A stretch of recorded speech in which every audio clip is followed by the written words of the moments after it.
l'histoire avec un grand H, celle qu'on lit dans les livres, et ben on a l'impression qu'elle prend comme ça son H pour tailler le passé en deux parts égales, sur une ligne bien nette avec le blanc d'un côté et le noir de l'autre. Et celui qui restitue en quelque sorte ces différents laboratoires de l'histoire.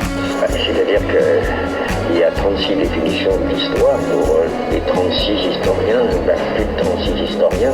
Toute une histoire qu'on peut raconter. Donc il y a tellement de manières de s'emparer de l'histoire. Est-ce que vous vous êtes déjà demandé quel était le rôle d'un historien ? Comment écrivait-il l'histoire ? Pourquoi des événements font-ils date aux dépens d'autres ? Et surtout, est-ce que l'historien est neutre dans ses recherches ?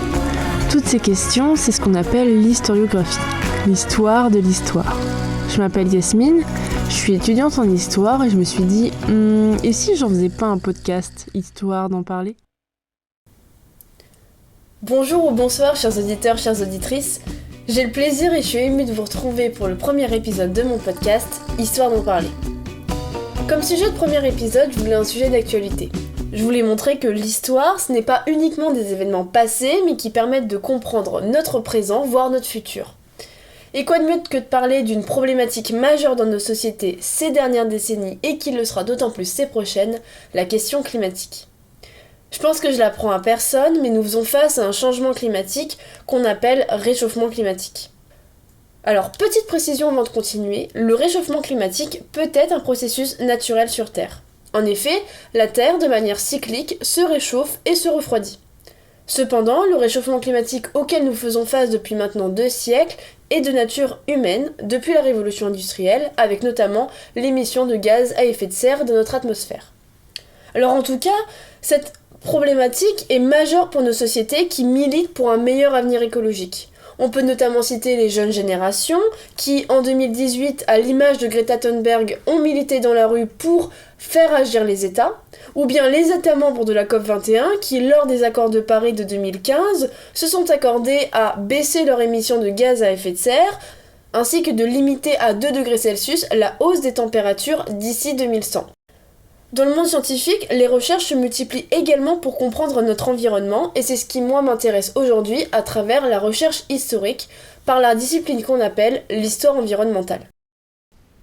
L'histoire environnementale n'est pas une nouvelle discipline. En réalité, elle est née dans les années 70 aux États-Unis, dans un but de préserver et de conserver l'environnement, puis s'est développée dans l'ensemble de la recherche historique. En fait, c'est une discipline qui donne une dimension environnementale à l'écriture de l'histoire. Elle s'intéresse aux relations de l'homme et des sociétés avec leur environnement, dans une dimension matérielle, économique, culturelle, dans un point de vue de perception de notre nature et de notre esthétisme, ainsi que dans des dimensions politiques et judiciaires concernant les questions environnementales. En somme, l'histoire environnementale est pluridisciplinaire. Alors pour parler mieux que moi de l'histoire environnementale, il y a quelques jours, j'ai eu le plaisir de parler avec monsieur Charles-François Mathis, enseignant-chercheur à l'université Panthéon-Sorbonne. Cet historien spécialiste de l'histoire britannique ainsi que de l'histoire environnementale a soutenu une thèse sur l'émergence d'une pensée environnementale en Angleterre au XIXe siècle. Il a également été président du réseau universitaire de chercheurs en histoire environnementale, qu'on appelle RUCH. Et dernièrement, il a été auteur et co-auteur de La civilisation du charbon en Angleterre, du règne de Victoria à la Seconde Guerre mondiale, ainsi que Une histoire des luttes pour l'environnement du XVIIIe au XIXe siècle. Si vous voulez plus d'informations concernant la bibliographie qui m'a servi à écrire cet épisode, ainsi que de la bibliographie de monsieur Mathis concernant l'histoire environnementale, ça se passe en barre d'infos. Et sur ce, je vous laisse avec la suite de l'épisode. Bonjour monsieur Mathis, Bonjour. Donc vous êtes historien, enseignant-chercheur à l'université Panthéon-Sorbonne, donc vous êtes spécialiste de l'histoire britannique et aussi, dans ce qui moi m'intéresse aujourd'hui, l'histoire environnementale. Alors est-ce qu'on peut commencer avec tout simplement poser la question, qu'est-ce que l'histoire environnementale, ou en tout cas quelle est votre définition et pourquoi vous êtes intéressé à cette discipline ? L'histoire environnementale est l'histoire des interactions des hommes avec leur environnement dans le passé. On distingue en général l'histoire environnementale et l'histoire de l'environnement. On peut les confondre aussi, mais l'histoire de l'environnement porte donc sur un objet, l'environnement, dont on peut retraduire, disons, les évolutions dans le passé, c'est les changements de paysage, de structures environnementales, territoriales, etc. L'histoire environnementale est plus une approche qui s'intéresse justement à ces interactions. Donc en quelque sorte, l'histoire de l'environnement est intégrée dans l'histoire environnementale. Parce que quand on étudie donc les interactions des hommes avec cet environnement, on va étudier la façon dont les hommes agissent sur l'environnement, comment ils le transforment, par l'agriculture, par la pollution, par l'aménagement, etc. Comment cet environnement agit sur les hommes, par les catastrophes, par les contraintes agricoles, terriennes, climatiques qui pèsent sur les sociétés humaines. Et puis il y a aussi toute une dimension qui m'est proche et importante pour moi, c'est la façon dont on se représente cet environnement, parce que donc dans une histoire des représentations, des idées, de la culture, parce que c'est important aussi de ce que ça dit sur la manière dont cet environnement va être traité. Et c'est pour ça que je me suis intéressé à ça, pour répondre à votre question. Quand je cherchais quel allait être mon sujet de thèse, je savais que je voulais travailler sur une histoire plutôt culturelle de l'Angleterre victorienne. En même temps, je voulais travailler sur l'industrialisation. Et puis pendant un an, j'ai tâtonné, pendant ce qu'on appelait le DEA à l'époque, qui est le Master 2 aujourd'hui. Donc j'ai fait beaucoup de lectures, j'ai fait beaucoup de recherches, et par un intérêt personnel aussi aux questions écologiques, j'ai fini par me rendre compte qu'il y avait peu de choses qui avaient été faites sur la façon dont on avait pensé en fait l'environnement en Angleterre au XIXe siècle, et quel était le substrat idéologique en fait aux premiers combats environnementaux. Et c'est comme ça en fait, en étudiant les conséquences au départ de ce que je pensais être l'industrialisation, et finalement qui était tout autant l'urbanisation que l'industrialisation sur l'environnement, que j'ai été amené à faire ma thèse et puis ensuite à m'inscrire en histoire environnementale. D'accord. Donc oui, voilà, souvent c'est ce qu'on se dit, est-ce que l'environnement est un mode d'étude ou bien un objet d'étude? Mais donc là, comme vous l'avez dit, vous avez fait une approche culturelle. Mais donc l'histoire environnementale, en fait, c'est un tout. C'est une histoire culturelle, c'est une histoire des pensées, mais c'est aussi avant tout l'histoire de l'environnement. Et donc moi, je me posais la question, l'histoire de l'environnement, donc l'étude de la nature, la place des sciences, et donc quelle place, nous, en tant qu'historiens, on met à la science dans cette démarche d'histoire environnementale, et est-ce que c'est pas un risque, nous éloigner de cette démarche historique qu'on doit avoir ? Alors non, je ne pense pas qu'il y ait un risque dans la mesure où on s'affirme comme historien et on travaille comme tout historien sur des archives, sur des sources diverses, et qu'on a la méthodologie en fait de l'historien. Donc il n'y a pas de risque. En revanche, c'est clair que l'histoire environnementale, plus que d'autres histoires, amène à intégrer des résultats de sciences dures, comme on dit, ou des démarches de scientifiques. Alors moi, je ne le fais pas beaucoup parce que j'ai une approche d'histoire culturelle et sociale de l'environnement, donc ça s'y prête moins. Mais il est clair que, par exemple, lorsqu'on veut reconstruire un environnement du passé, on fait appel par exemple à des paléo-environnementalistes qui vont creuser des carottes dans le sol et établir à partir des pollens qu'on peut trouver dans les différentes strates quel type de nature et de paysage il y avait, quel type d'arbres ou de cultures, s'il y avait des cultures ou non, et puis comment ces paysages ont évolué. Ça, c'est un exemple parmi d'autres de l'apport des sciences dures. Quand on fait l'histoire des pollutions par exemple, on a aussi besoin de savoir combien de temps par exemple peut rester le mercure ou de l'arsenic ou des métaux lourds peuvent rester dans le sol avant de disparaître, quels effets ils ont sur la santé, etc. Donc c'est plus une coopération qui pose pas beaucoup de risques, mais qui enrichit au contraire beaucoup cette histoire. D'accord, donc en faisant une histoire environnementale, l'historien donc s'associe avec des scientifiques qui lui permet d'avoir des apports dans le domaine, en tout cas dans son étude de recherche. Donc outre que la question des sciences dans l'histoire environnementale, il y a aussi cette question de chronologie. Quelle chronologie on doit adapter? Est-ce que l'historien fait une chronologie selon un processus naturel sur Terre, ou bien est-ce qu'on étudie, comme il le faut avec l'histoire, l'homme, et on essaye d'associer cette histoire sociale avec l'environnement et les sociétés passées? Très clairement, si on veut faire de l'histoire, il faut que l'homme soit là. Oui. C'est-à-dire que une histoire qui exclurait totalement l'homme, ce n'est plus de l'histoire. C'est l'histoire naturelle, c'est de la biologie, c'est ce que vous voulez, mais c'est plus proprement parler de l'histoire. Alors c'est vrai que l'histoire environnementale décentre un petit peu le regard. On peut faire de l'histoire environnementale qui porte sur un fleuve, sur des animaux, sur éventuellement des plantes, mais il importe à mon sens, pour que ça reste de l'histoire, qu'il y ait une interaction avec les sociétés humaines à un moment ou à un autre. D'accord.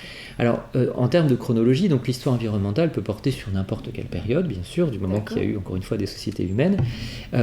Certains, et à juste titre, ont suggéré qu'évidemment, en revanche, elle modifiait nos grands découpages chronologiques. C'est-à-dire que est-ce que c'est encore pertinent d'étudier une histoire environnementale contemporaine, donc qui commencerait en 1789, et qui s'opposerait à une histoire environnementale moderne, qui commencerait en 1492 et s'arrêterait en 1789. Bon.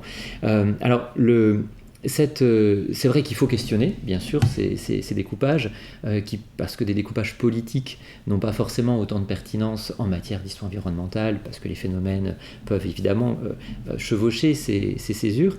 Il se trouve, ceci dit, que je trouve que globalement, certaines coupures qu'on a acceptées, pour l'instant en France en tout cas, fonctionnent plutôt bien. La fin du XVIIIe siècle, si on la considère comme le moment d'une industrialisation, plus que d'une révolution industrielle, et de l'entrée dans l'Anthropocène, je crois qu'on en parlera tout à l'heure, oui. est finalement une césure qui marche pas mal. De la même manière, la découverte, entre guillemets, de l'Amérique par Christophe Colomb, avec tous les effets qu'elle a sur les échanges de plantes, de microbes, d'animaux qu'elle entraîne, finalement est aussi un moment important en termes de mondialisation, d'uniformisation des écosystèmes, etc. Donc, alors, c'est pas du tout, encore une fois, des césures qui sont indispensables, et on peut, encore une fois, les questionner, mais c'est vrai que l'histoire environnementale amène, en tout cas, ces interrogations. Et donc, vous parliez de la révolution industrielle. C'est vrai que l'histoire environnementale, beaucoup de travaux se basent sur le 19e siècle avec la révolution industrielle. Bon, pour cause certaine, c'est que la révolution industrielle est le commencement du réchauffement climatique auquel on fait face au 21e siècle encore. Est-ce que vous pouvez me définir cette révolution industrielle et l'apport qu'on peut avoir avec l'histoire environnementale, notamment en Europe ? Ça, c'est une question vaste. Oui. Alors, donc là, je vais vous parler en tant qu'historien de l'environnement qui s'intéresse à l'énergie spécifiquement. Exactement. C'est-à-dire que voilà, j'ai quand même aussi une spécialité qui va m'amener à répondre d'une certaine manière. La révolution industrielle, ou en tout cas l'industrialisation à partir de la fin du XVIIIe siècle, est le moment où on va avoir recours de plus en plus massivement à des énergies fossiles, en l'occurrence le charbon, puis se rajoutera le pétrole et puis se rajoutera le gaz aussi, où donc le régime énergétique des sociétés occidentales est bouleversé. Alors, pas immédiatement, ça prend quelques décennies, mais très clairement, on entre dans une nouvelle ère, qui est celle de l'énergie abondante, mais avec des conséquences aussi délétères sur l'environnement.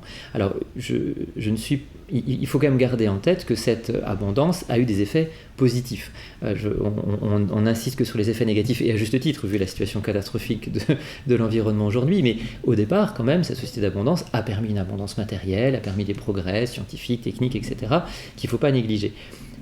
Mais bien entendu, elle s'accompagne donc de ces rejets de CO2 qui abîment le climat, abîment l'environnement, et par ce que j'appelle un sentiment, un imaginaire de la puissance qui amène les sociétés occidentales en fait à vouloir contrôler absolument leur environnement, à vouloir s'en détacher et à croire qu'aucune contrainte finalement n'est acceptable et n'est possible, dans lequel on baigne encore aujourd'hui, un tout petit peu moins maintenant qu'on nous appelle à la sobriété énergétique, il serait temps, mais c'est cet imaginaire de la puissance, je crois, alors là c'est l'historien aussi des représentations qui vous parle, vous voyez, j'essaie toujours de mêler un peu les deux, qui à mon avis a considérablement structuré en fait les pensées de nos sociétés depuis 2 siècles, et dont il est très difficile de se départir aujourd'hui, et qui pose justement des problèmes en termes de transition énergétique et encore une fois de recul en quelque sorte par rapport à cette débauche maintenant d'énergie qui abîme l'environnement.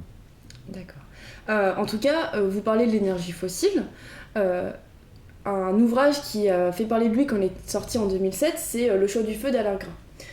Monsieur Alain Gras, qui est sociologue, parle dans cet ouvrage que les industries qui sont développées notamment au XIXe siècle, avec les énergies fossiles, c'est par choix. Il met même dans son introduction, nous avons eu le choix d'aller vers l'énergie fossile ou de la refuser. Est-ce que vous pouvez parler de ça et donc quelle autre énergie on aurait pu choisir dès le 19e siècle qu'on n'a pas fait ? Alors, c'est une question très difficile qui est posée par Alain Gras, dont j'estime beaucoup les travaux. Il a l'immense mérite de montrer, et c'est ce que montrent aussi maintenant beaucoup d'historiens, d'ailleurs à sa suite, notamment François Jarich, qui a travaillé avec Alain Gras, que le recours à l'énergie fossile et la trajectoire énergétique qu'on connaît encore aujourd'hui n'avaient rien d'évident et n'avaient rien de fatal. Et pendant longtemps, on a voulu mettre en avant que la puissance apportée par le charbon, puis la facilité apportée par le pétrole, etc., ont rendu le passage de l'un à l'autre en quelque sorte inévitable. Et très clairement, ce n'est pas le cas. Alors, de là à dire que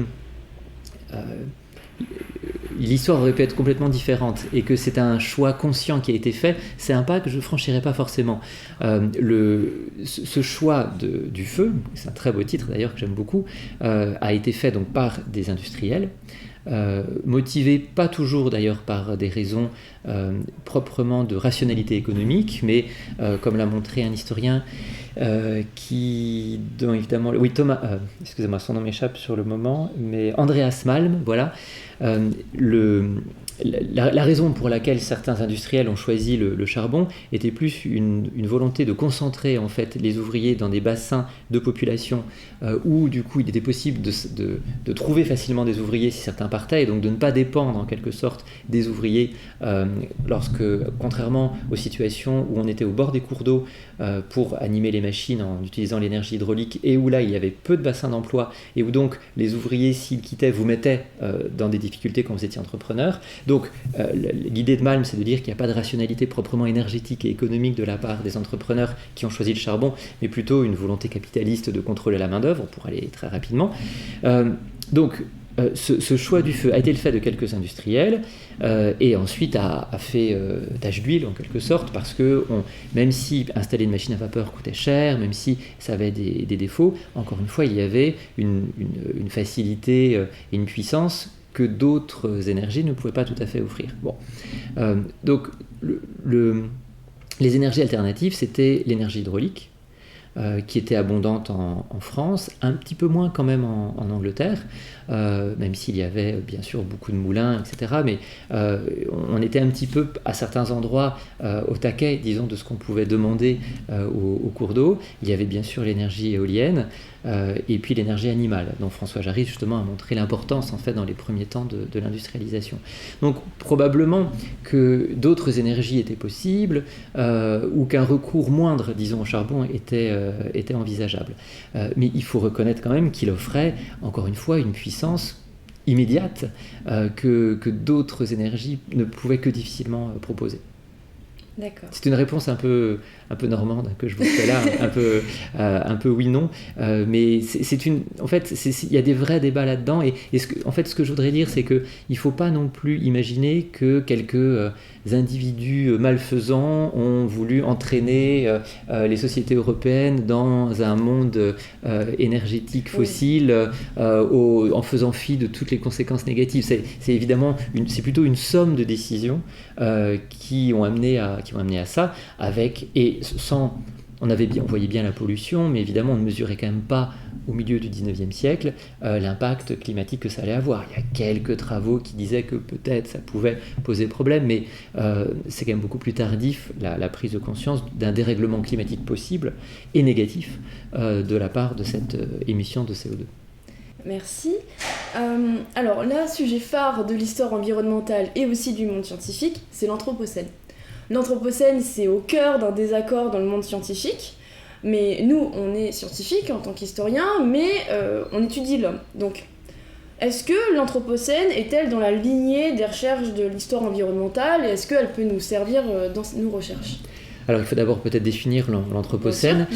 C'est un concept qui a été proposé par Paul Crutzen, qui était un prix Nobel de chimie, et qui a proposé en 2000 ce terme pour désigner une nouvelle ère géologique dans laquelle l'homme en fait serait une force géologique à part entière, donc capable, comme l'érosion, comme les phénomènes volcaniques, de modifier l'environnement global de la planète. Et donc c'est un concept qui qui, à ma connaissance, n'est toujours pas accepté par les organismes internationaux de géologie, parce qu'il y a beaucoup de débats sur justement la pertinence d'accorder en fait une véritable existence, disons, à cette aire géologique. Oui, parce que lors des accords, c'est vraiment, pour eux, il n'y a pas d'impact géologique dans les érosions, on ne voit pas l'impact humain, c'est pour ça surtout ce désaccord. Comment... En fait, le désaccord, si je ne suis pas géologue, hein, donc, mais je crois qu'il faut en fait trouver, il y a un problème de définition du moment et de la manière dont on va établir l'entrée dans cette nouvelle ère géologique, parce qu'il faut des critères, pour les géologues, il faut un critère très précis et universel.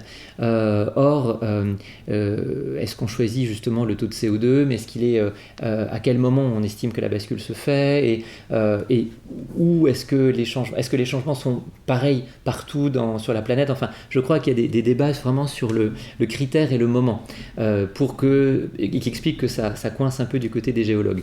Du côté des historiens, c'est un thème qui a été très vite saisi en fait par les journaux et par les historiens, parce qu'il a le mérite de montrer, je crois, justement cette capacité nouvelle qu'offrent les énergies fossiles aux sociétés humaines dans leur capacité à transformer le monde.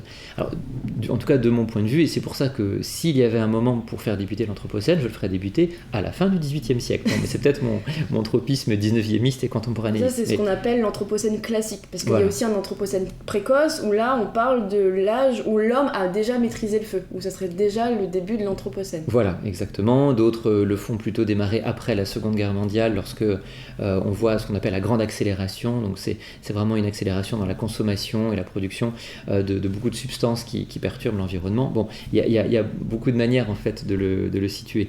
Donc il y a des débats déjà là-dessus du côté des historiens, et puis des débats aussi sur la pertinence de ce terme, au sens où il gomme un petit peu les processus politiques et sociaux. C'est-à-dire qu'à dire que l'homme, donc l'humanité dans son ensemble, est responsable du changement climatique par le recours aux énergies fossiles, on oublie qu'au départ, ce sont quand même quelques sociétés occidentales qui ont choisi ce mode énergétique, qu'il y a aussi des sociétés qui ont plus ou moins bénéficié de cela. Donc, encore une fois, on gomme les processus sociaux, on gomme les processus politiques, et il s'agit pas, à mon sens en tout cas, de chercher forcément des coupables, mais si on veut vraiment bien comprendre les phénomènes historiques, il faut laisser sa place justement aux acteurs, aux sociétés, aux processus politiques et sociaux. Donc en ce sens-là, l'Anthropocène a eu le mérite au départ de donner à voir ces changements globaux et d'amener à des études sur ça. Peut-être a-t-il fait un peu son temps maintenant. D'accord. Alors je voulais finir cet entretien avec justement, moi, ma définition de l'histoire, c'est que c'est pas forcément les événements des sociétés passées, mais ça permet de nous de comprendre ça permet nous de comprendre notre présent, voire même d'anticiper notre futur. Alors j'ai lu votre livre, enfin en tout cas le livre que vous avez coécrit sur l'histoire des luttes environnementales du 19e au 20e siècle, et vous parlez d'écologie, et notamment des pionniers dans le domaine. Est-ce que vous pouvez les présenter et donner l'impact qu'ils ont eu à leur temps, notamment au 18e et au 19e siècle ?